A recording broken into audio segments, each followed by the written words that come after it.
Futbolo klubo Vėtra įkūrėjas ir ilgametis prezidentas Romas Tašauskas traukėsi iš pareigų ir nuo šiol užims garbės prezidento postą.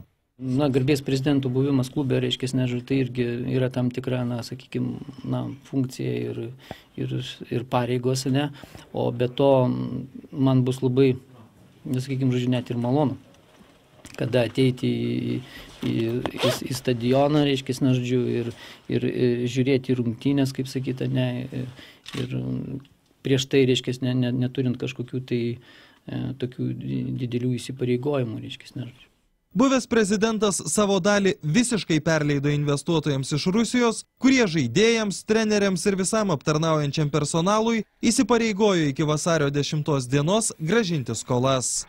Naujosios valdžios laukia dar vienas darbas – susitarti su trenerių kolektyvu, kurio sutartis su klubu yra pasibaigusios. Pastaruoju metu su Pakruojo Kruojos komanda siejamas vyriausiasis treneris Virginijus Liupšys sako, kad jo ateitis klube paaiškės iki ketvirtadienio. O atnaujinti treniruotes žaidėjai žada nuo kitos savaitės. Dabar nieko nesurinksim, norim pasistengti. Šiandien išsiaiškinti viską, kas čia kaip toliau, nes komanda šiaip negali. Eilė žaidėjai yra ne vietiniai, jie neturi kur gyventi, kad galvoju, kad tik tai sudėjus visus taškus galėsim atsakyti, kaip toliau bus. Patys žaidėjai pasikeitimus vertina teigiamai. Tačiau daug kartų apgauti praėjusio sezono sidabro medalių laimėtojai sako, kad naująją valdžią patikės tik tada, kai sąskaitose išvys uždirbtus pinigus.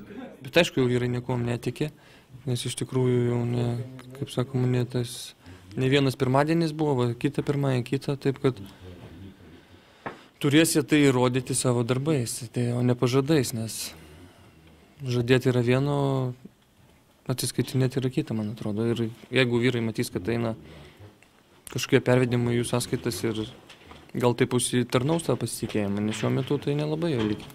Vėtros klubą jau paliko kapitonas Algis Jankauskas, Tadas Kijanskas ir Gediminas Paulauskas.